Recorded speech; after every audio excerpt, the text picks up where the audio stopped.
그 최신 판례 2회를 시작하도록 하겠습니다. 자, 1번부터 보도록 하겠습니다. 자, 오늘 1번 문제부터 쭉 한번 보시고 아침에 일찍 와서 좀 먼저 푸시고 나서 10분만 먼저 오세요. 그래서 먼저 풀고 나서 쫙 풀고 나서 강의를 들어야 이게 기억이 오래 남습니다. 그리고 맨 마지막에 4페이지가 보시면 이 46번부터 보세요. 46번부터 그 시리즈 판례들 좀 정리가 들어가 있죠. 네, 그래서 앞으로 계속 여백 남는 데마다 이렇게 쭉쭉 정리해 드릴 겁니다. 예. 그럼 1번부터 보도록 하겠습니다. 자, 1번. 처벌 대상인 행위를 대통령 등 하위 법령이 위임하고 있는 구소산화법의 내용이 포괄인 입법 금지 원칙 내지 지원법 정지 위배되지 않는다. 예, 맞는 지문이죠. 예. 자, 뒤에도 정리가 되어 있는데, 자, 법에서 시행 영역에 위임을 하고 있습니다. 예, 그럼 판례들이 전부 다 법률주의 합치가 된다 보시면 돼요. 합치가 된다 보시면 되고, 맨 뒤에 46번에 정리가 되어 있는데, 건축법에 관한 사항이라던가 약국에 관한 사항들, 그죠? 이 두 가지 한에서는 이 법률주의에 위반된다라고 이 두 개를 꼭 외워주시고 나머지는 전부 다 합치된다 이렇게 보시면 됩니다. 아시겠죠? 예. 그래서 1번은 뭐 건축이란 말도 없고 뭐 약국에 관리에 관한 사항도 아니기 때문에 법률주의 합치가 된다 이렇게 보시면 돼요. 맞습니다. 자, 2번. 자, 2번은 거기 국제평화라고 되어 있죠. 예, 국제평화란 부분이 명확하지 못하다 이렇게 봤습니다. 그래서 명확성 원칙에 반하지 않는다. 틀렸죠. 예, 틀렸습니다. 자, 명확성 원칙 관련돼서는 이제 국제평화, 뭐 도덕, 미풍, 풍속, 이런 거 전부 다 명확하지 못하다 이렇게 봤던 개념들이죠. 예, 그리고 이거 말고도 또 뭐가 있습니까? 뭐 잔인성, 가정을의 참뜻, 그리고 화물차이면서 동시에 승용차 뭐 이런 해석. 예, 전부 다 명확하지 못한 표현들이죠. 그래서 명확하지 못한 표현들 정확히 알아두셔야 되고, 그 다음에 작년 12월 20날 그 경찰관부 기출이 하나 나왔어요. 경찰관부 기출이 하나 나왔는데, 그건 조금 이제 비교해 설명을 좀 드리도록 할게요. 예전에 그 공직선거법에서 공공의 이익이라는 표현이 있었어요. 공공의 이익. 이 표현은 예전 판례인데, 이거는 명확한 개념이다. 이런 판례가 기존에 있었거든요. 있었고, 다만 이번에 기출된 것은 이겁니다. 전기통신기본법. 전기통신기본법에서 공익이라는 표현이 문제가 됐었는데, 이것은 명확하지 못하다. 이렇게 봤죠. 비슷한 표현이잖아요. 그래서 이번에 이게 헌재 판례로서 경감 기출이 됐습니다. 최신 기출이니까 꼭 눈여겨보셔야 돼요. 그래서 여러분들이 이제 이렇게 통신 관련된 공익이라는 표현은 너무 범위가 넓고 애매한 표현이다라고 정리하시면 되겠습니다. 이건 최신 기출이었어요. 그죠? 이렇게 명확성 원칙 위반되는 것들 딱 보시고 나머지 것들은 전부 다 명확한 개념이다. 이렇게 보시면 됩니다. 아시겠죠? 자, 그래서 2번은 틀렸고요. 자, 3번. 개정된 아동 청소년의 성보에 관한 법률이 공개명령 제도 시행 이전에 범한 범죄에 공개명령 제도를 적용하는 것은 시행일 이전으로 적용한다는 것은 소급 적용한다는 얘기죠. 자, 이렇게 소급 적용하는 것은 소급입법 금지 원칙에 위반되지 않는다. 맞죠? 자, 그래서 각종 형법에 관한 규정이 아니고 기타 어떤 보안 처분이나 이런 처분들은 전부 다 그 소급을 다 허용하고 있는 겁니다. 그래서 소급을 하더라도 괜찮다. 맞습니다. 그 다음에 4번. 특정 범죄자에 대한 보호관찰 및 전자장치 부착에게 하는 법률 구조령 단서에서 정한 위치 추적 전자장치 부착 기간의 하한 가중 규정은 같은 법 시행 전에 19세 미만 사람에 대하여 특정 범죄를 저지른 경우에도 소급 적용된다. 시행 전이란 말 있죠. 시행 전에 죄를 저지른 사람에게도 적용된다. 그래서 시행 전으로 적용된다 이 말은 소급 적용되는 말이에요. 예, 틀렸죠. 네, 틀렸죠. 그래서 전자장치 하한 가중 규정은 우리가 그 소급이 금지됩니다. 그래서 전자장치 전 세모 하한 가중 하 세모 이렇게 하시면 되겠죠. 이거는 제가 47번에 정리해놨어요. 47번에 딱 정리해놨는데, 자, 소급이 금지되는 거 세 가지는 반드시 알아두셔야 됩니다. 그죠? 그래서 형법, 전화, 사수죠.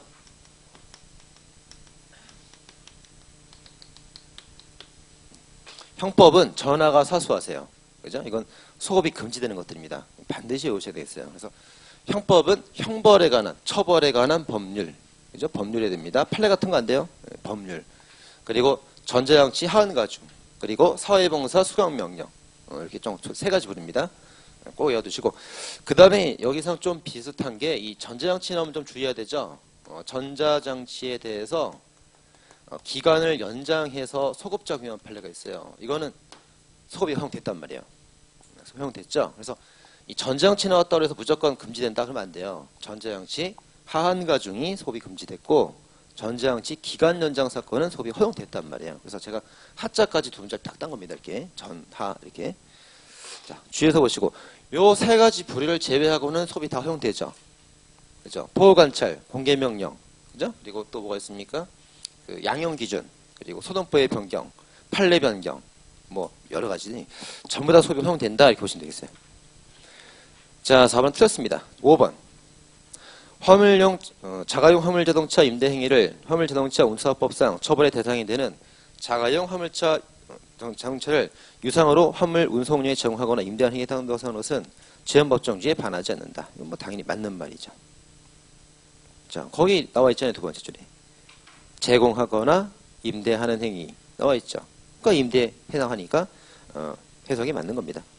맞는 지문이죠. 6번.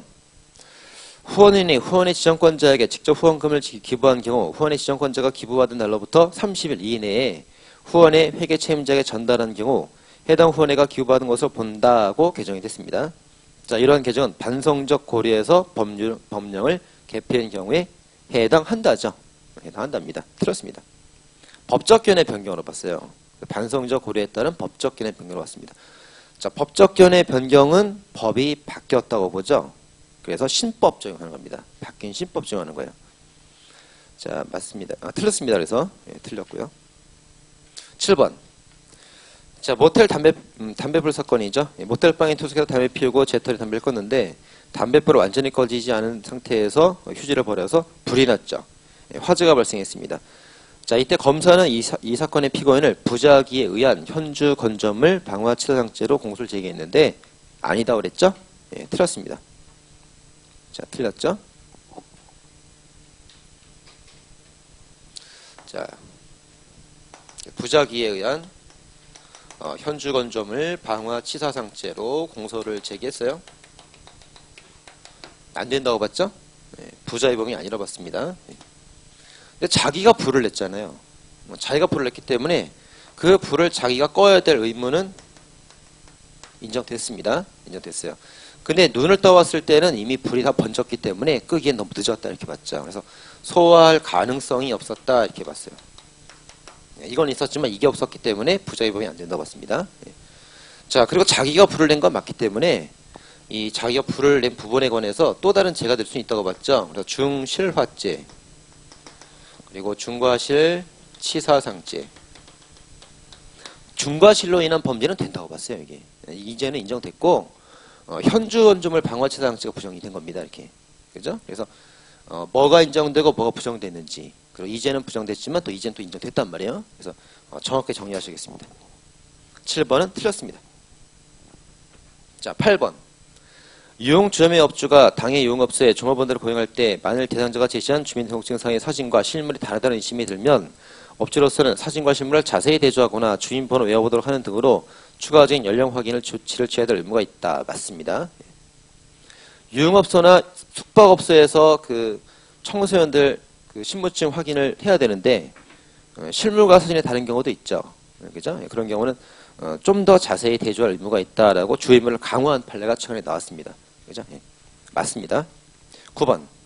9번은 뭐 여러 차례 봤을 겁니다. 사용자와 제삼자가 공동 관리하는 공간이 있습니다. 사용자는 회사 측을 말하고요. 자, 그런데 관리자의 사에 반해서 침입했다면 비록 회사 측에 대해서 정당한 쟁의 행위로 판단되더라도 제3자에 대해서는 침해가 되는 거죠. 그래서 제3자에 대해서는 위법성이 조각된다고 볼 수 없답니다. 예, 틀렸습니다. 10번. 삼보일배 사건이에요. 예, 삼보일배라는 것은 3번 걸어가다 한 번 절하는 행동입니다. 예, 삼보일배. 자, 보면 이제 두 번째 줄에 신고하지 아니한 삼보일배 행진을 하였다 이렇게 나옵니다. 그렇죠? 예. 그러니까 이제 이 삼보일배를 하겠다고 신고하지는 않았어요. 그래도 이 정도라면 집시법의 어떤 목적 달성을 심히 곤란하게 하는 정도는 아니기 때문에 사회상규에 위배되지 아니하는 정당에 해당한다. 맞죠? 네, 맞다 맞습니다. 그죠? 제가 안 되는 것들은 뭐 세모 치면 되겠네요. 삼보, 세모 이렇게 하면 되겠죠. 맞습니다. 11번. 피고인이 가백에 위조한 계엄통장 사본 등을 보여주면서 외국회사에서 투자금을 받았다고 거짓말하여 자금대에 요청하였으나 갑과 함께 입금 여부 확인하기 위해서 은행에 가던 중 은행 입구에서 차용을 포기하 돌아갔다. 중지미수가 된다. 틀렸죠. 자, 이 사람은 그 은행에 통장에 돈이 한 푼도 없어요. 없고 투자금만 뜯으려고 했던 겁니다. 그래서 어차피 은행에 가서 예금 통장 확인해봤자 돈이 없는 게 뻔하죠. 들통날 게 뻔합니다. 들통날 게 뻔하기 때문에 그만둔 거예요. 그래서 이거는 중지한 게 아니고 실패했다고 봐야겠죠. 사기에 실패했다고 봐야 됩니다. 그래서 장애미수가 되는 겁니다. 예, 틀렸고. 근데 중지미수는 뭐 몇 개 안 되죠. 중지미수 인정된 판례 3개밖에 없잖아요. 3개밖에 없습니다. 친해지면 엉이해주겠다. 친해지면 사건하고 청산가리 탄수를 주었다가 거둬들인 판례가 있고, 요 두 개는 단독범 판례죠. 단독범 판례 두 개가 있고, 이건 대보원 판례, 이건 고등보원 판례 이렇게 있고, 공범에서는 또 뭐가 있냐면 천광상의 절도 사건이 있어요. 천광상의 절도 사건. 그래서 천광상이 갑과 을 둘이 절도로 갔다가 갑이 후회하면서 을을 체포하고 이 범행 결과를 방지했던 판례가 있죠. 그때 범행을 방지했던 사람은 중지미수, 상대방은 장애미수 이런 판례 있습니다. 중지미수 판례 3개밖에 없어요. 다 치읓자 나오죠. 치읓. 3개밖에 없습니다. 이렇게. 자, 됐습니다. 틀렸고요. 12번. 갑이 을과 공모하여 가출 청소년 병을 유인하고 성매매 홍보용 나치 사진을 찍은 후 자신이 별건으로 체포돼 수감 중인 동안 병이 을의 관리 아래 성매 손대방인 대가로 받은 돈을 병을 갑의 처등이 나눠 사용하였다. 자, 이 사건은 죄명이 중요한 것이 아니죠. 미성년자 유인죄, 청소년 선보호법 위반죄가 되는데 그 죄명이 중요한 게 아니고 공동 전범이 성립하느냐가 중요합니다. 그래서 책임 부정된다? 틀렸죠. 예, 틀렸습니다. 자, 여러 가지 범행에 대해서 갑이 공모를 했고 이 사람이 공모를 주도했던 자였어요. 그래서 별건 체포되어 수감되었고 실제 범행에는 가담하지 않았더라도 네가 주도한 자이기 때문에 이 수감 중인 갑에 대해서도 그 공동 전범 책임을 인정했던 판례입니다. 틀렸고 수감 동그라미죠. 수감되었어도 네가 동그라미로 죄책을 져야 된다 이런 판례입니다. 자, 넘어가시면 13번입니다.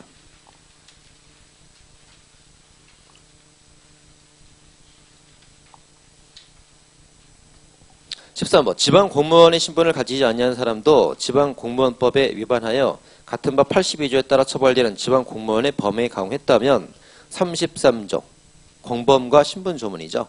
33조 본문에 의해서 공범으로 처벌받을 수 있다. 맞죠? 자, 공무원에 관한 판례 좀 보도록 하겠습니다.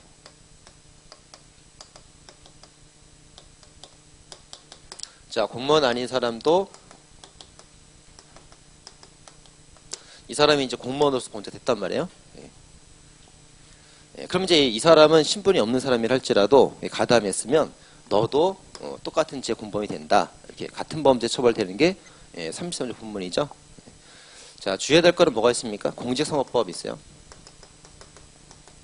공직선거법에 있는데 기획참여 판례가 있고요. 기획참여 그리고 기부행위 판례 두 가지 판례가 있죠. 이거. 그죠? 두 개가 있습니다. 그래서 기획참여 범죄 주체가 아닌 사람이 주체가 되는 사람의 범행에 가담했어요. 그리고 기부행위 주체가 아닌 사람이 주체가 되는 사람의 범행에 가담했습니다. 이렇게. 이때 이 가담한 주체가 아닌 사람, 공무원 아닌 사람, 이 사람을 어떻게 처리할 거냐라고 봐서 기획참여는 어떻게 봤어요? 공범? 된다고 봤죠? 된다고 봤습니다. 기부행위는 안 된다고 봤죠? 예, 잘 이제 비교하셔야 됩니다. 예. 그래서 이 두 개는 공직선거법의 규정에 따라서 이 결론이 달라지기 때문에 꼭 외우셔야 돼요. 외우셔야 됩니다. 그래서 어떻게 오냐면 이제 범죄에 참여하겠다는 사람은 처벌하는 게 맞고 기부천사들은 처벌하지 않는 게 맞다 이거죠. 기부천사들은 그죠? 그래서 이 두 개 판례 꼭 기억하셔야 됩니다. 최신 기출들입니다. 이것도. 그래서 기획참여에 대해서는 공범 선입을 인정했고 기획참여는 기부행위는 공범 선입을 부정했습니다. 이건 특별법 내용 때문에 이런 판례가 나왔기 때문에 꼭 외우셔야 됩니다. 아시겠죠? 예. 자, 같이 실어주로 정리해드리겠습니다. 13번은 맞는 지문입니다. 14번. 자, 14번도 중요한 판례고요. 이거랑 비슷한 판례가 2012년 있었고 2013년에 비슷한 판례 또 하나 나왔어요. 그래서 또 잘 정리해봐야 됩니다. 자, 14번. 갑 주식회사 대표이사인 A가 자신의 채권자 을에게 차용금에 관한 담보로 갑회사 명의 정기예금 질권을 설정해 주었습니다. 질권 동그라미. 자, 잘 읽어보세요. 주식회사 대표가 있잖아요. 자기가 개인적으로 돈을 빌렸죠. 근데 회사 거를 갖다가 질권 설정하고 그래. 그죠? 회사에 어떤 손해가 되겠죠. 이거 배임죄가 되는 겁니다, 일단. 근데 배임죄가 되는지는 묻지 않아요. 일단 죄가 됐다만 알면 됩니다. 질권 동그라미. 자, 그 후에 을이 차용금과 정기예금 변제가 모두 도래한 이후 A의 동의하에 정기예금 계좌에 입금되어 있던 갑회사 자금을 전액 인출한 경우. 자, 이 사건의 피고는 누구죠? A죠? A. A가 했던 행동은 뭡니까? 인출했어요? 동의했어요? 동의만 한 겁니다. 동의만. 인출은 상대방 질권자가 인출한 거고요. 이 대표는 동의만 했던 겁니다. 동의 세무. 이렇게 동의만 했던 행위만으로 어떤 별도의 죄가 되지는 않습니다. 그래서 불가벌적 사유가 된 겁니다. 이렇게. 네, 많은 지문이죠. 자, 14번은 꼭 주의하셔야 됩니다. 그래서 회사 대표가 상대방에게 질권을 설정해 주면서 죄가 되긴 됩니다. 네, 그런데 이 상대방 질권자가 이 돈을 인출하는 거에 있어서 대표는 동의만 해줬어요. 동의만 한 것으로는 별도의 죄가 되지 않습니다. 아시겠죠? 이거 무슨 죄가 되는지는 열 필요 없단 말이에요. 그래서 죄수관계는 죄명을 바꾸거나 속이지 않습니다. 절대로. 그래서 상경이냐, 실경이냐, 일죄냐, 수죄냐 그 말하면 돼요. 그래서 이거는 불가벌입니다. 불가벌. 아시겠죠? 이거랑 비슷한 판례가 2013년도 판례가 또 있단 말이에요. 다 똑같은데 용어만 좀 다릅니다. 회사 대표가 개인적으로 돈을 빌리고 상대방에게 회사 명의 재산에 대해서 연대 보증을 했어요. 쓰세요. 연대 보증. 구도는 똑같아요. 둘 다 이제 담보입니다. 이걸 물적 담보라고 그러고 인적 담보라고 그래요. 똑같은 겁니다. 어쨌든. 자기가 돈 빌렸는데 왜 회사가 보증을 해서? 그러니까 회사에 어떤 손해가 될 거 아니에요. 배임죄가 됩니다. 그리고 나서 이 대표가 또 자기가 회사 돈을 인출을 한 겁니다. 이렇게. 회사 돈을 또 자기가 인출해다 돈을 준 거예요. 이거는 상대방이 인출하는데 동의만 했던 사건이지만 이건 자기가 직접 인출했잖아. 그렇죠? 그래서 이거는 별도의 죄가 돼야 되는 겁니다. 이렇게. 아시겠죠? 꼭 비교하셔야 됩니다. 질권 설정하고 인출에 동의한 것은 불가벌. 연대보증 쓰고 자기가 직접 인출한 것은 별도의 범죄 성립. 그죠? 꼭 비교하시겠어요. 자, 14번은 맞습니다. 15번. 수개 등록 상표에 대한 상표권 침해 행위가 계속해서 행해진 경우 각 등록 상표 한 개마다 포괄해서 한 개의 범죄가 성립한다. 맞아요? 틀려요? 제가 하나예요? 경합범이에요? 상습범이에요? 포괄일죄예요? 뭡니까? 경합범이에요? 일죄예요? 맞죠? 네, 포괄일죄 맞습니다. 맞습니다.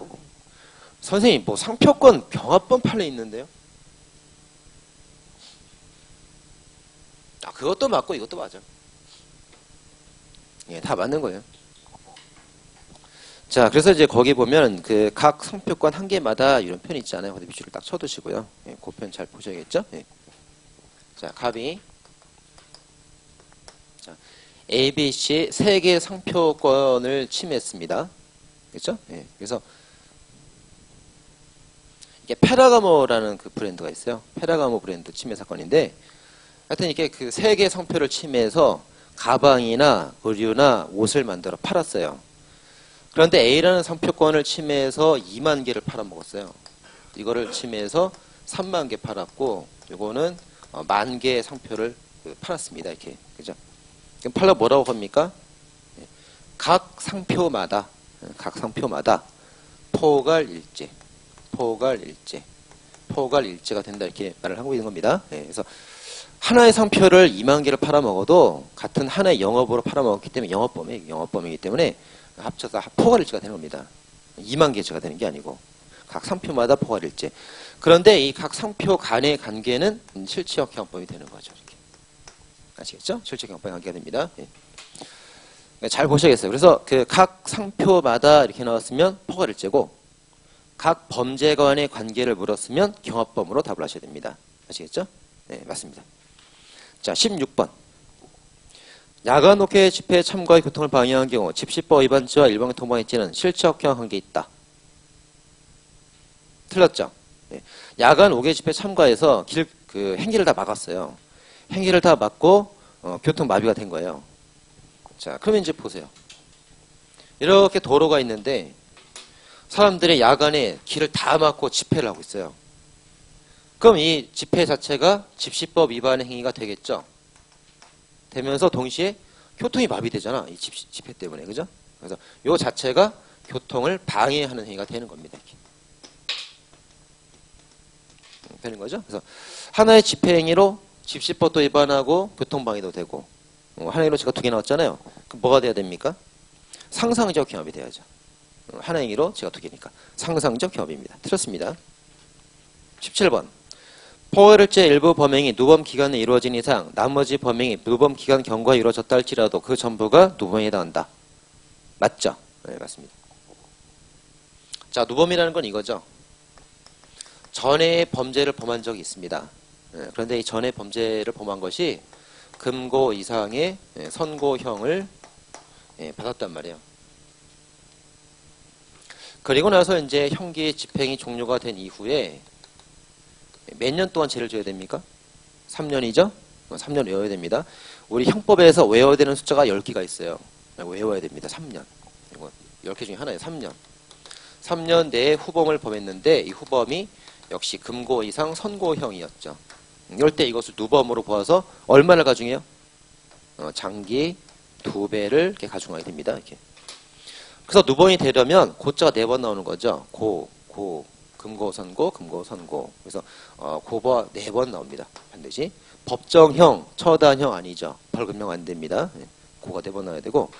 그 다음에 누범 시기는 언제입니까? 요 종료 3년이 누범 시기란 말이에요, 이게. 그리고 이 선고로 전과 살아있어야 된단 말이에요. 그래서 이 선고의 전과가 만약에 말소가 된다면 누범 전과 말소가 되면 누범 될 수가 없죠. 근데 원래 선고가 있어서 전과제 했는데 전과 말소시키는 제도가 2개 있잖아요. 네, 뭐 있습니까? 집행, 유예 기간, 경과가 있죠. 경과 그리고 일반 사면. 이 2개의 제도가 전과를 말소시키는 제도죠. 그래서 집행유예 기간 경과 일반 사면 받으면 전과 말소됩니다. 누범될 수가 없어요. 그 다음에 종료 후 3년간 이때 죄를 저질러 하면 누범이 되는 거죠. 그래서 요 집행 중에 저지른 죄는 절대 누범이 아닙니다. 그래서 이때 집행 중에 저지른 죄는 절대 누범이 되지 않는다. 그래서 누범이 안 되는 3가지 있잖아요. 3가지. 집에서 일하는 중에 범한 죄는 누범이 될 수 없습니다. 아시겠죠? 자, 여기 아주 기본적인 것들입니다. 또 하나는 이제 이때 후범이라는 것은 3년 내 범죄를 시작만 하면 되는 거예요. 그래서 이때 죄를 시작하고 이때 끝났으면 다 포괄일죄라면 이 전체 범행을 다 누범으로 처리하는 거죠. 그죠? 요 정도 보면 누범 다 받습니다.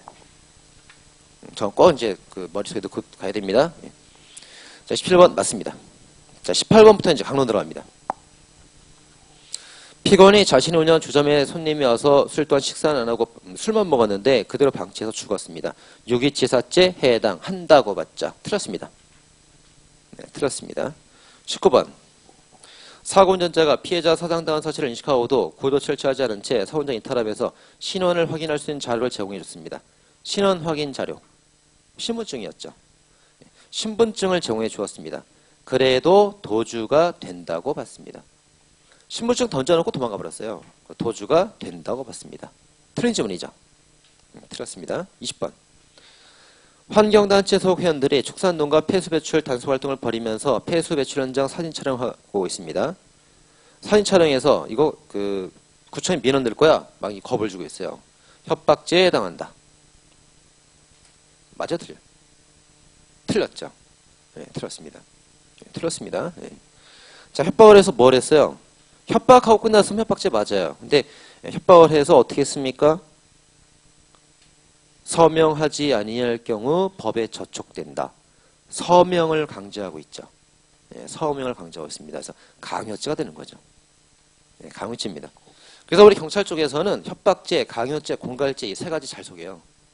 우리 경찰 쪽에서는. 자, 협박을 한 건 맞는데 협박을 통해서 서명해라라고 강요를 하고 있기 때문에 최종적인 죄는 강요죄 성립하는 것이고 협박죄는 그러면 흡수가 되고 없어져 버리죠. 그래서 강요죄만 됩니다. 예, 틀렸습니다. 자, 21번. 산후조리원에서 어떤 불만사항 등을 불편사항을 후기 형태로 게시했을 때 사람을 비방할 목적은 인정된다. 틀렸죠. 예, 비방의 의도가 없다고 봤습니다. 왜? 공익을 위해서 했기 때문에 그러죠. 비방의 의도가 없다 이렇게 봤습니다. 틀렸습니다.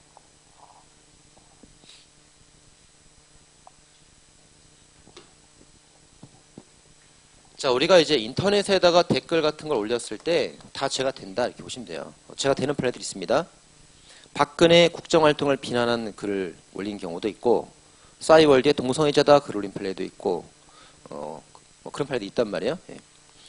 자, 근데 이제 이 인터넷에 글을 올렸을 때 공익을 위해서 했을 때는 우리가 비방 의도를 부정하고 죄를 부정하는 판례가 있어요. 그래서 인터넷 글을 올렸을 때 명예훼손죄를 부정한 판례가 있고 2개가 있습니다. 그리고 모욕죄가 되기 힘들다 그런 판례 2개 정도 있어요. 죄가 안 된 판례 2개 꼭 아셔야 됩니다.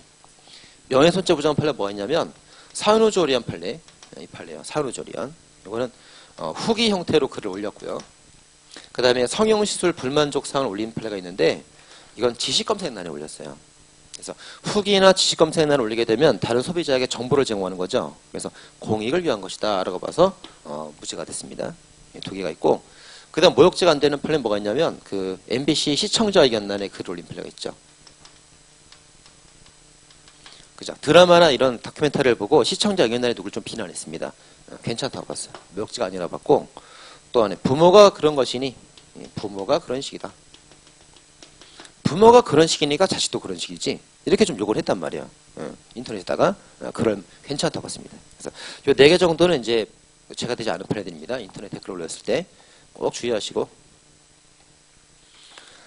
자, 그래서 이제 21번은 틀렸습니다. 22번.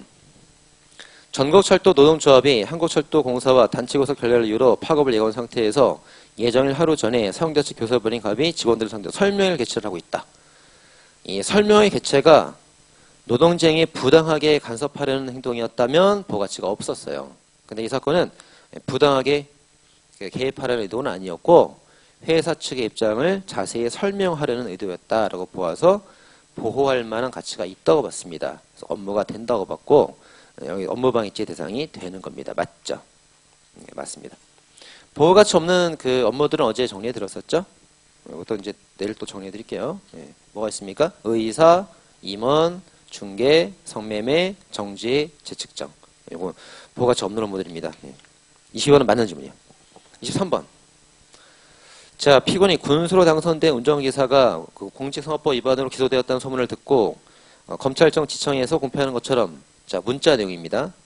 관할 지청에서 을을 구속하여 갑 군수를 조사하고 있다라고 기자들에게 문자 메시지를 쫙 발송했어요. 그렇죠? 예. 검찰에서 기자에게 보낸 것처럼 형태를 취하고 있죠.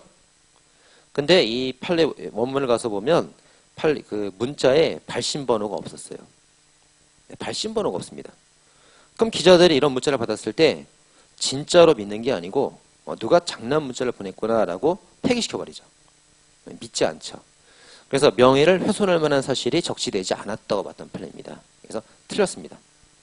그래서 쓰세요. 발신번호 없었다. 발신번호가 없었다는 걸 여러분들이 외워서 푸셔야 됩니다. 판결 원문에 가면 그런 말이 있죠. 발신번호 없었기 때문에 장난 문자로 무시할 만한 문자였다. 그래서 명예훼손의 사실 역시가 없다고 봤습니다. 틀렸습니다. 24번. 자, 긴급 조정 결정 공표 이후 밑줄 치고. 자, 노사 간의 대립이 있는데 국가에서 긴급 조정이 결정됐어요. 조정이 결정되면 어떻게 됩니까? 파업을 하면 안 되는 거예요. 그죠? 이런 상황에서 이제 2가지 행동을 했는데 자택에 복귀하던 도중에 위 결정 규탄 대회에 참가했습니다. 이것은 죄가 되지 않습니다. 그죠? 스트레스 끄시고. 그러나 개별적 업무 복귀 확인 신고에 관한 회사 지시를 집단적으로 어긴 사건은 죄가 된다고 봤죠. 맞습니다. 그래서 이거는 이 2개 중에 어떤 게 나올지 몰라요. 쪼개서 나올 수도 있어요. 그러니까 2개를 나눠서 보셔야 됩니다. 자, 회사에서 일을 다 마치고 집에 퇴근하다가 어디 가는 거는 자기 자유죠. 죄가 안 됩니다. 근데 개별적 업무 복귀해라 그랬는데 회사에 복귀를 하지 않고 무단 결근해버렸어요. 이거는 제가 되는 거죠. 두 개 꼭 비교해서 보시기 바랍니다. 맞는 지문이에요. 자, 25번입니다.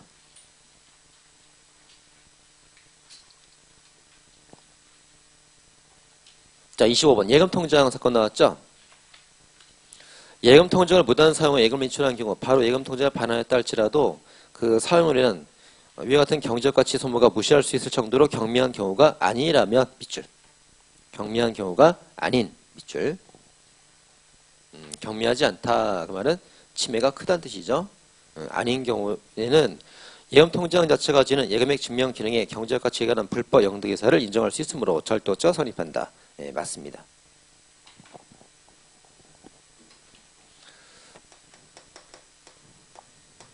자, 남의 물건을 사용하고 나서 바로 제자리에 반환했습니다. 이걸 이제 뭐라 그래요? 사용절도라고 그러죠? 네, 훔쳤다기보다는 빌려 쓴 거죠. 네, 그래서 원래 사용절도로서 무죄가 되는 겁니다. 근데 쓰고 나서 돌려줘도 죄가 되는 게 두 개가 있어요. 두 개 뭐냐면 하나가 예금통장이고 하나가 지갑이죠. 지갑에 든 돈. 그죠? 이거는 쓰고 돌려줘도 이게 본질이 침해됐다고 봐서 이거 절도가 됩니다. 그리고 지갑은 자기 돈을 훔쳐서 자기 돈과 섞으면 자기게 돼버리기 때문에 훔치면서 바로 기소가 돼요. 그래서 이것도 많이 봤을 거예요. 후일 변제할 의사가 있었더라도 그래도 절도죄는 기소가 된다. 이 두 개 플랫 꼭 주의해서 보셔야 되고. 자, 그래서 이제 예금 통장 같은 것은 이제 가져다가 돈을 다 인출해버려 돌려주면 이 망가졌다고 봐서 절도가 됩니다. 근데 거기 딱 조건이 붙어 있죠. 밑줄에 뭐라 돼 있어요? 경미한 경우가 아닌 이상 이런 말이 붙어 있단 말이에요. 그래서 이 예금 통장 사건은 무조건 절도죄다 그러면 안 되고 작년 검찰 7급에 나왔었죠. 검찰 7급에 뭐라고 나왔냐면 예금 통장을 쓰고 돌려주었다. 그런데 예금 통장에 관한 사용이 침해가 경미한 경우였다. 침해가 경미한 경우였다라고 문구를 바꿨어요. 이렇게 경미한 경우로 바꾸게 되면 불법 명등에서 부정되고 무죄가 되는 겁니다. 이렇게. 작년 검찰 7급 기출이에요. 그죠? 그래서 여러분들이 예금 통장 나와도 무조건 막 죄가 된다 그러면 안 돼요. 원칙은 죄가 되는 게 맞긴 맞는데 그로 인한 사용이 그 소모가 경미하다라고 문구를 바꿔버리면 무죄라고 풀어야 됩니다. 아시겠죠? 작년 기출이었습니다. 자, 그 부분만 좀 조심하시면 되겠어요. 26번입니다. 피고인이 자신의 명의로 등록된 자동차를 사실혼 관계에 있던 가족에게 증여하였습니다. 자, 그럼 이때 피고인은 누가 되는 겁니까? 피고인은 신탁자예요, 수탁자예요? 자, 보세요. 피고인의 명의로 자동차가 등록이 돼 있죠? 자신과 사실혼 관계에 있던 갑이 있었는데 이 여자에게 증여를 했어요. 줬다는 거죠? 그럼 이 여자가 소유자가 되는 거죠? 그럼 소유자와 등록자가 다른 게 뭡니까? 이게 명의신탁이란 말이에요. 명의신탁. 그죠? 자, 그러면 이제 이 사람은 신탁제, 수탁자예요. 신탁제, 수탁제. 맡겼어요? 줬어요? 줬잖아. 얘가 소유자고 얘가 등록자인데 얘는 신탁자, 수탁자. 왜 답을 못해? 찍어. 신탁자, 수탁자. 수탁자죠? 네, 맞습니다. 수탁자. 그러잖아요. 소유자가 신탁자 아닙니까 이게.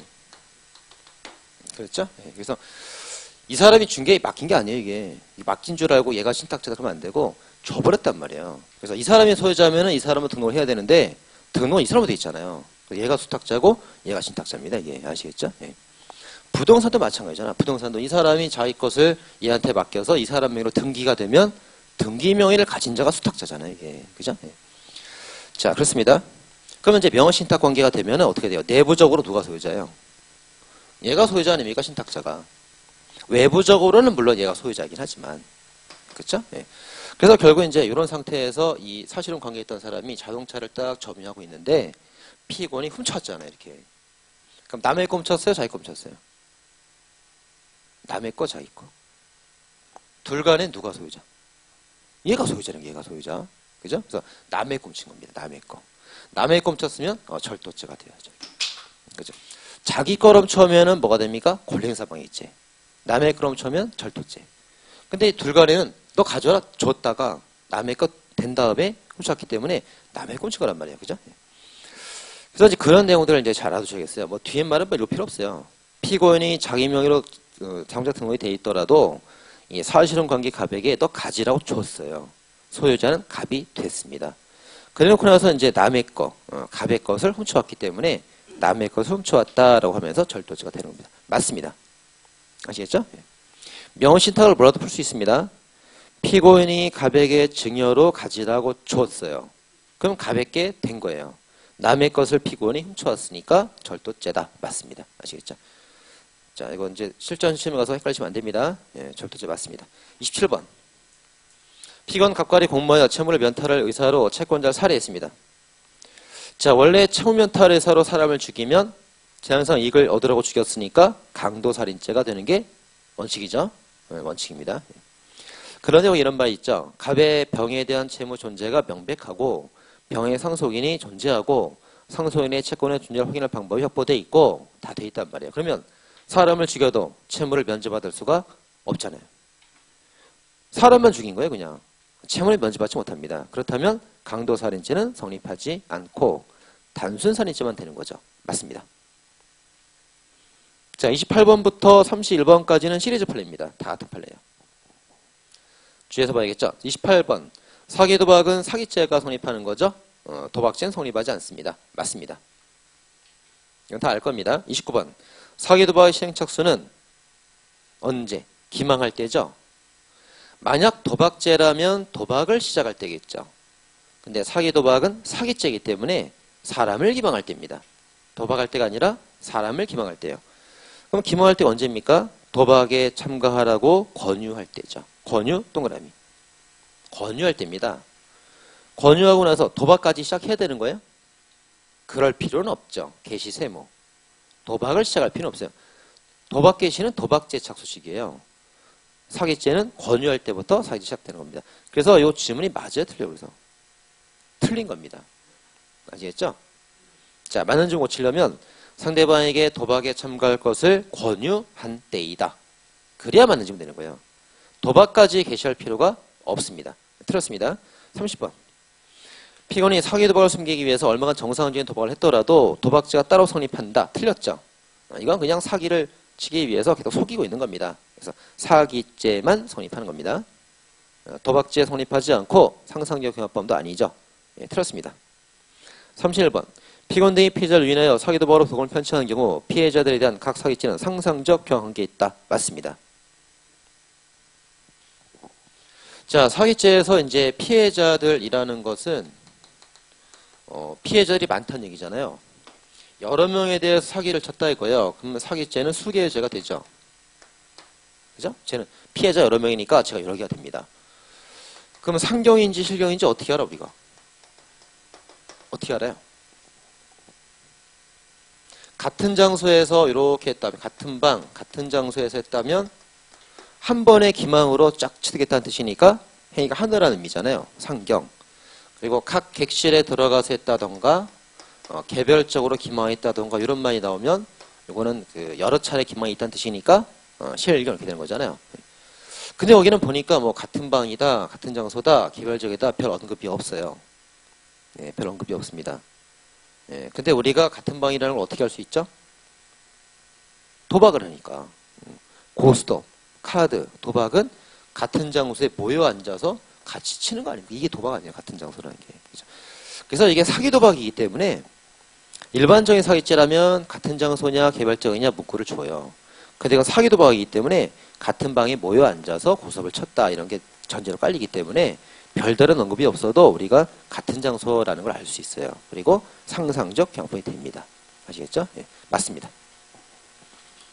자, 되시죠? 예, 도박은 같은 장소에서 치는 겁니다. 그래서 상경이라는 걸 우리가 알 수 있습니다. 맞고. 32번. 착오로 송금되어 입금된 돈을 인출하여 소비한 행위가 송금인과 피고인 사이에 별다른 거래관계 없는 경우에도 횡령죄에 해당한다. 맞죠? 자기 계좌에서 인출하는 경우는 이제 횡령죄에 들 수 있습니다. 맞습니다. 33번. 명의신탁자, 명의수탁자가 이른바 계약명의신탁 약정을 맺고 명의수탁자가 당사가 되어 명의신탁 약정이 있다는 사실을 알고 있는 소유자와 계약을 체결한 후에 뭐 어쩌고 저쩌고 나오는데 횡령죄 주체가 된다. 배임죄 주체가 된다. 틀렸죠? 네, 틀렸습니다. 계약명의신탁, 계약 세모치고. 자, 계약명의신탁 판례가 여러 차례 나옵니다. 우리 판례에. 계약명의신탁이 나오면서 유죄가 된 판례 본 적 있는 사람. 문구에 계약명의신탁이 나왔어요. 근데 유죄가 되는 거 본 적 있는 사람? 없습니다. 다 무죄입니다. 아시겠죠? 예. 그래서 계약명의신탁이 나오는 경우는 다 무죄입니다. 예, 유죄가 되는 경우 단 하나도 없어요. 계약 세모치고 다 무죄입니다.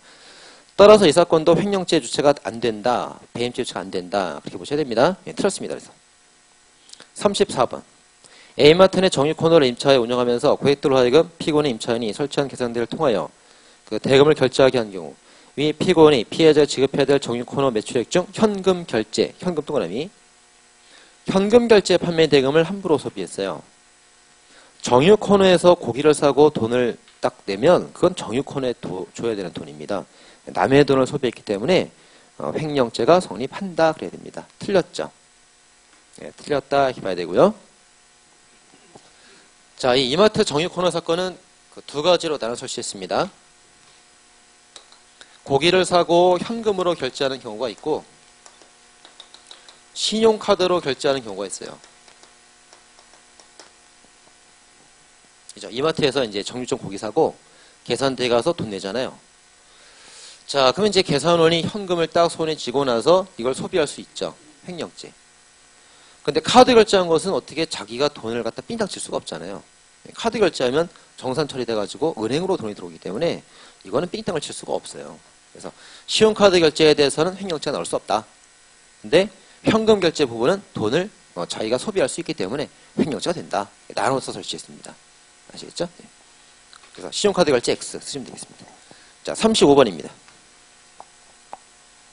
자, 35번은 배임죄 주체에 관한 설명입니다. 주식회사 한국외과은행의 매각 관련 신주 발행에서 은행장, 부행장은 타인사무 처리 대행자 맞네. 네, 맞습니다. 그런데 왜 은행이나 은행 동그라미 네, 은행에 대한 대행자는 맞아요. 그런데 주주, 세무 주주들에 대한 관계에서는 대행자가 아니죠. 네, 틀렸습니다. 우리가. 자, 다시 보겠습니다. 은행장과 부행장은 은행에 대해서는 사무처리자가 맞지만 주주에 대해서는 사무처리자가 아니죠. 네, 틀렸습니다. 그 다음 재정경제부 금융정책국장은 어디를 위해서 일하는 거예요? 금융정책국을 위해서 일하는 사람이죠. 그래서 이 사람은 은행이나 주주에 대해서 사무처리자 지위가 없습니다. 이거 맞는 거죠. 그래서 두 번째 줄에 주주에 대한 관계에서 사무처리자 지위가 있다. 거기가 틀린 겁니다. 아시겠죠? 네. 틀렸습니다. 자, 36번. 자, 회사 직원이 무단 자료 반출한 행위를 업무상 배임죄로 의뢰하려면 위 자료가 반드시 영업비용에 해당할 필요까지는 없더라도 영업상 주요한 자산에 해당해야 된다. 맞습니다. 자산 동그라미. 네, 자산이어야 됩니다. 맞습니다. 자, 따라서 37번. 피고인들이 회사를 퇴사하면서 회사가 제조 판매하는 특정 단말기에 관한 기술 자료 등이 저장된 CD와 컴퓨터를 반출한 경우 이 자료가 이미 공개된 자료였어요. 공개된 자료. 공개 세무. 공개된 자료는 이제 재산으로서 가치가 없잖아요. 이제 누구나 다 아는 거니까. 그래서 공개 세무. 공개된 자료는 자산이 아니기 때문에 배임죄 대상이 되지 않습니다. 맞는 지문이죠. 자, 영업비밀 유출 사건은 판례가 4가지가 있죠. 4가지 다시 한번 정리해 보겠습니다. 자, A 회사의 영업비밀을 이렇게 꺼내와서 경쟁업체에다가 이렇게 유출하여 흘려보냈어요. 이렇게 회사 비밀 반출해서 흘려보냈습니다. 자, 제일 잘 나오는 것은 일단 죄명이 제일 잘 나와요. 영업비밀 반출이 업무상 배임죄냐 업무방해죄냐 이게 나온단 말이에요. 근데 우리 판례는 이 둘 다 가능성이 있는데 업무상 배임죄는 재산죄예요. 업무방해죄는 비재산죄. 재산죄와 비재산죄 둘 다 가능하면 재산죄가 특칙이죠. 그래서 업무상 배임죄라고 봅니다. 업무방해죄가 아니라고 보죠. 이거 오답으로 정말 잘 나오죠. 네, 업무상 배임죄입니다. 그럼 업무상 배임죄는 재산이란 말이에요. 그래서 타인의 재산을 침해하는 죄입니다. 그래서 이때 비밀이 재산으로서의 가치가 있어야 되는 거예요. 따라서 공개된 비밀은 재산의 가치가 없기 때문에 대상이 되지 않는다 이거예요.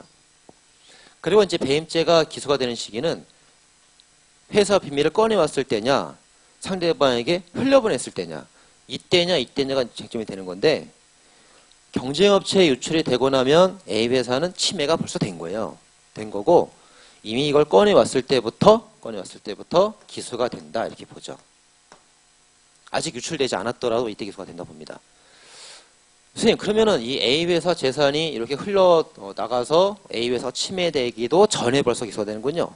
그렇죠. 그래서 우리는 배임죄를 판례는 뭐로 봅니까? 위헌범으로 보고 있습니다. 재산죄는 전부 다 침해범이죠. 그런데 횡령죄, 배임죄, 강제입행 면탈죄 이것은 위헌범으로 보고 있잖아요. 위험성만으로 기소가 된다고 봅니다. 자, 또 하나 이렇게 이제 이게 비밀을 반출해서 범죄가 종료됐습니다. 배임죄는 완성이 됐고 끝났어요. 종료가 되고 나서 이쪽 경쟁업체 직원이 이렇게 접근해가지고 이 사람이 비밀을 받아먹었단 말이에요.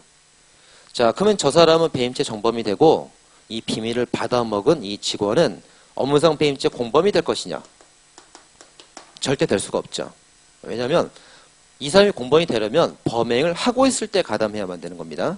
범행이 끝난 뒤에 가담해서는 절대로 배임죄 공범이 나올 수가 없어요. 그래서 얘는 공범이 아니다 이렇게 보죠. 판례가 하나, 둘, 셋, 네 가지가 있단 말이에요. 그 중에서 여기 하나 판례가 지금 정리가 된 겁니다. 자, 됐습니다. 그 다음에 넘어가시면 38번입니다. 38번.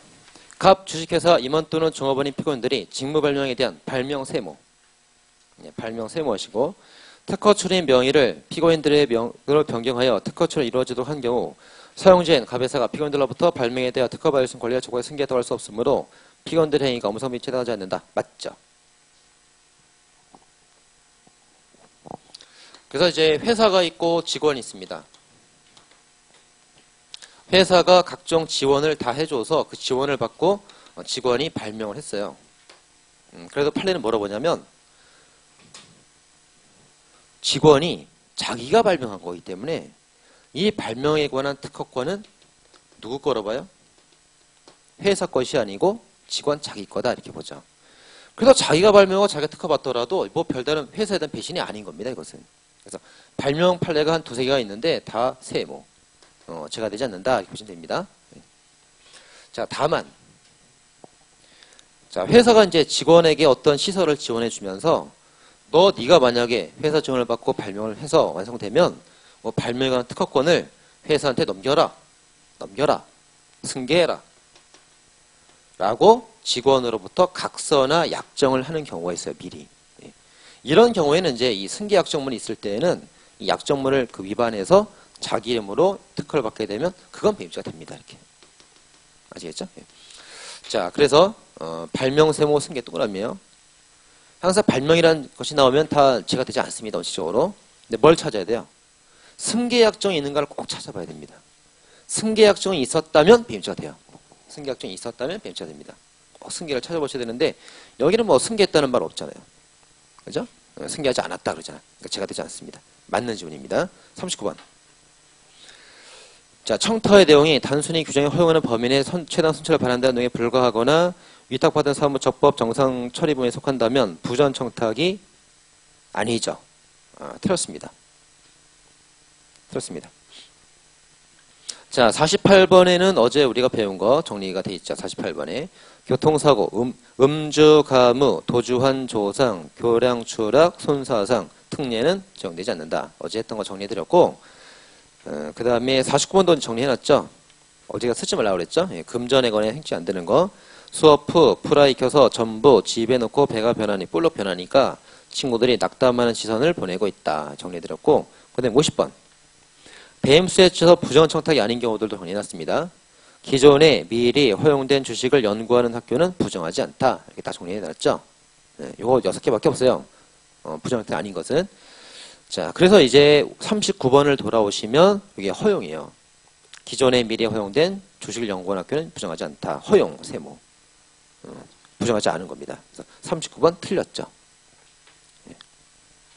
자, 40번입니다. 자, 40번도 최근 판례인데 분석을 잘 하셔야 되겠어요.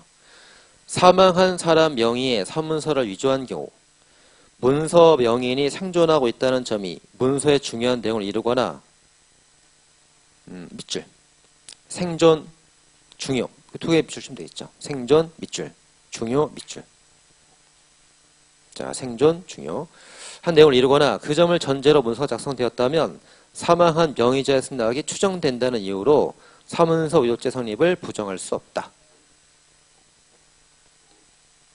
제가 된다는 소리죠. 맞죠? 맞습니다. 예. 그럼 이거 한번 보도록 하겠습니다.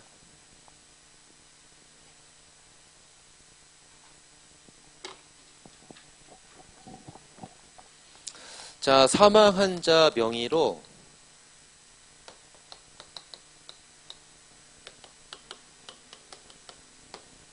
사망자 명의로 문서를 썼어요. 네, 그러면 위조죄가 되는 거죠, 이거. 그렇죠? 그래서 사망한 자 명의로 썼을 때 유가증권도 제가 되죠. 공문서도 제가 되죠. 사문서도 제가 되죠. 다 제가 됩니다, 이게. 그죠? 네. 자, 그런데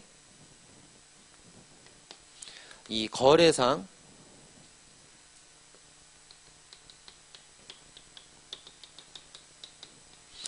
자신을 나타내는 용도로 썼을 때는 위조죄 의도가 없다고 보죠. 이런 판례 있죠. 그래서 아버지가 제과점을 운영하셨는데 아버지가 돌아가셨어요. 그래서 돌아가신 아버지 명의로 문서를 썼단 말이에요. 계약서를. 왜 그러냐면 이 거래처에서는 아직도 우리 아버지가 제과점 사장인 줄 알고 있단 말이에요. 그래서 이 거래처와 계속 거래를 하기 위해서 우리 아버지가 돌아가신 걸 아직 모르니까 그래서 거래처와 거래를 하기 위해서 돌아가신 아버지 이름으로 어떤 계약서를 쓴 겁니다. 위조의 의도는 없었어요. 제가 되지 않습니다. 예, 거래상 이런 말 나오면 제가 되지 않습니다. 예. 그리고 돌아가신 아버지가 자기 이름을 써도 좋다는 승낙이 추정돼요. 아버지가 살아생전에 내 이름으로 문서를 써도 좋다 이렇게 승낙을 하고 돌아가셨어요. 그러면 이건 제가 되지 않는 거죠. 아버지 승낙이 추정되니까 제가 되지 않는 겁니다. 이게 원칙인 겁니다. 이게 아시겠죠? 그래서 거래상 썼다거나 승낙이 있었으면 제가 되지 않는 겁니다. 원래. 그런데 이 판례는 예외의 예외가 되는 판례예요. 승낙이 추정돼도 제가 되는 이유가 뭡니까? 이 명의자가 살아있다는 것이 그 문서의 아주 중요한 내용이란 말이에요. 반드시 살아있는 사람이 문서를 써야만 되는 그런 문서란 말이에요. 그렇다면 승낙이 추정되더라도 그래도 제가 되는 거다. 이렇게 예외적인 판례가 나온 겁니다. 이렇게 아시겠죠? 예, 요 판례. 자, 그렇게 이제 보시면 되겠습니다.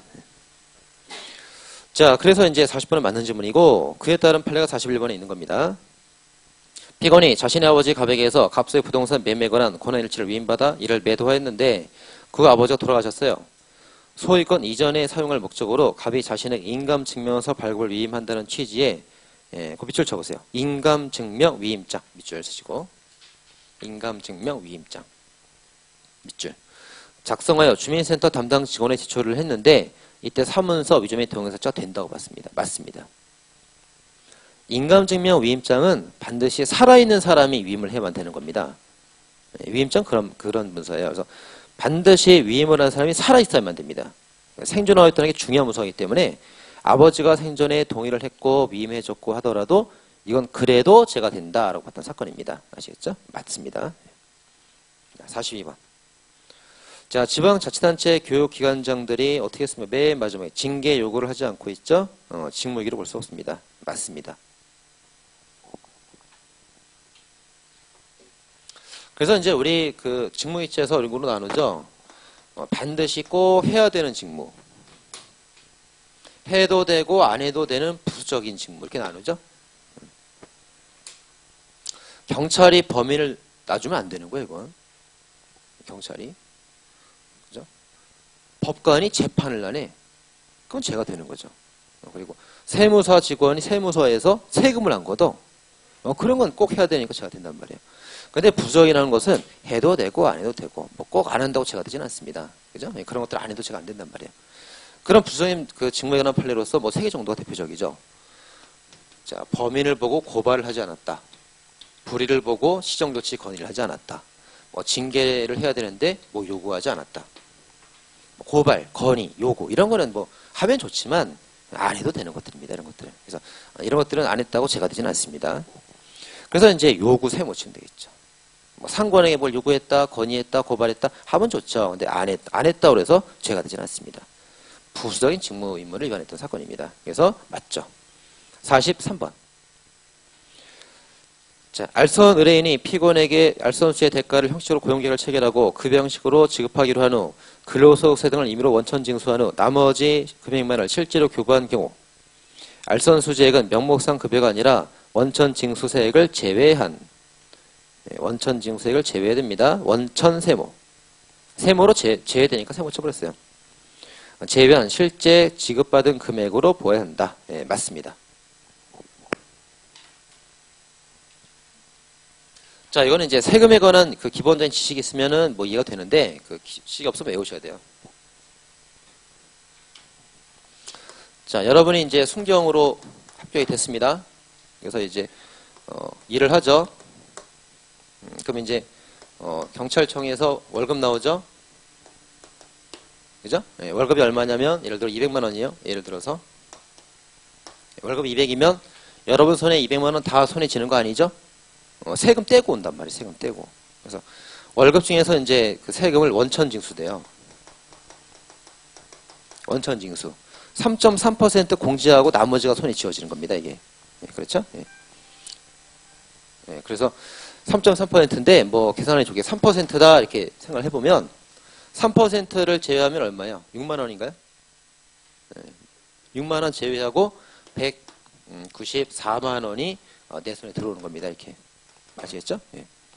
그럼 연봉 1,000만 원이다 그러면은 실제 내가 받는 돈은 얼마예요? 3% 빼고 받는 겁니다. 그죠? 한 30만 원 빼고 받는 거예요. 아시겠죠? 거기 원천 징수된 거 빼고 국가에 딱 기속시키고 세금 내고 나머지 받는 겁니다. 이렇게. 자, 그럼 내가 뇌물로서 얻은 수익은 얼마인 거예요? 이거죠? 194만 원. 이 원천 징수된 세액은 국가에 세금으로 냈단 말이에요. 이건 내가 받은 게 아니고 국가가 받아 먹었잖아요. 이건. 그죠? 이거 빼야 되는 겁니다. 그래서 이 금액에서 원천 징수세액을 빼주고, 이거 빼주고, 나머지 돈 내가 받은 돈이 이게 내가 불법하게 받은 돈이다 이렇게 보는 겁니다. 이렇게 아시겠죠? 그래서 원천 징수세액은 제외를 해줘야 되는 겁니다. 이게 제외해줘야 되는 거예요. 자, 그런데 최근에 판례가 하나 더 있단 말이에요. 부가가치세 판례가 있어요. 부가가치세. 자, 이번에 그 담배세가 많이 올랐잖아요. 담배세가 많이 올랐습니다. 그래서 편의점에서 갑이 담배를 판매합니다. 네, 담배를 판매해요. 얘가 담배를 산단 말이에요. 그러면 담배 하나를 팔면은 담배가 한 4,500원 하죠. 한 4,500원 정도 한단 말이에요. 그럼 여기는 담배값이나 뭐가 포함되어 있어요? 부가가치세가 포함되어 있단 말이에요. 세금이 포함되어 있단 말이에요. 그죠? 그러면 이제 편의점 직원이 이 4,500원 담배 팔고 돈 받아서 이 돈 중에서 부가가치세를 냅니다. 부가세. 뭐 2,000원 정도 낸단 말이에요. 이렇게. 그죠? 자, 그런데 이제 이 사람이 그러면 받은 돈 얼마예요? 4,500원인 겁니다. 4,500원. 그죠? 예. 이 안에는 부가가치세가 포함되는 돈이죠. 그죠? 그래서 만약에 이 돈이 뇌물이었다면 이 뇌물에는 부가가치세가 포함된 겁니다. 그래서 부가가치세가 포함된 요 돈 전체가 뇌물이다. 이렇게 보는 거예요. 이렇게. 아시겠죠? 포함시키는 겁니다. 이거. 예. 자, 그러면 이제 정리 한번 해보겠습니다. 정리를 해보면. 자, 뇌물에 관한 판례가 나왔는데 어떤 사람이 뇌물을 받았다. 근데 원천 징수되는 세가 나왔다. 세금이 나왔다. 그리고 부가가치세가 나왔다. 자, 뇌물을 산정할 때 원천 징수세액은 공제하고 나서 뇌물을 산정해 줘야 됩니다. 근데 부가가치세는 포함시켜서 뇌물을 산정해 줘야 되는 거예요. 아시겠죠? 네. 자, 그렇게 이제 달라집니다. 그래서 부가가치세 포함시킨다가 맞는 말이고요. 원천 징수세액은 제외시키고 뇌물을 산정합니다. 둘 다 최신 판례입니다. 아시겠죠? 자, 44번. 가처분 신청 시 당사자가 허위 주장을 하거나 허위 증거를 제출한 경우 위계 공지방이 성립한다. 틀렸습니다. 이건 또 이제 제가 설명을 드릴 때가 있을 텐데 위계 공지방은 허위라는 말에 속으면 절대 안 돼요. 허위란 말은 있으나만 한 거예요, 그건. 원칙적으로 제가 안 된다 보시면 됩니다. 안 된다. 일단 틀렸다 해주시고 제가 다음 시간에 또 자세히 설명드릴게요. 틀렸습니다. 45번.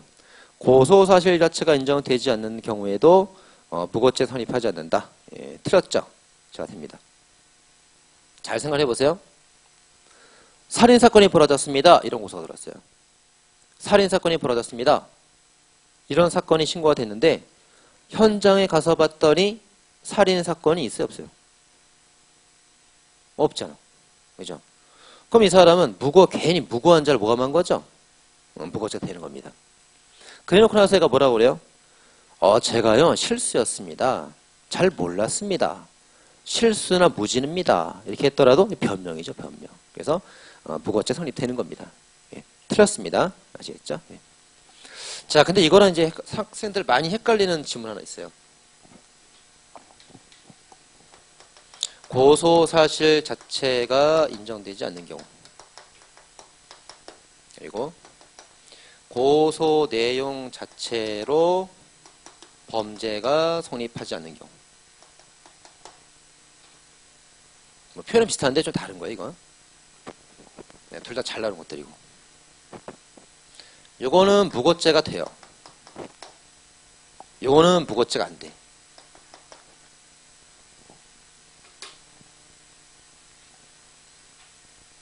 자, 잘 비교해봐야 됩니다. 예. 고소 사실 자체가 없었다. 예, 그 말은 여기 살인사건 났습니다. 살인사건 났습니다. 이렇게 신고했는데 현장에 갔더니 아무런 사건도 없었어요. 예, 아무 사건도 없었단 말이에요. A가 사람을 죽였습니다. 신고했는데 현장에 가서 봤더니 A는 사람을 죽인 적이 없단 말이에요. 그죠? 괜히 무고한 자를 모함했잖아.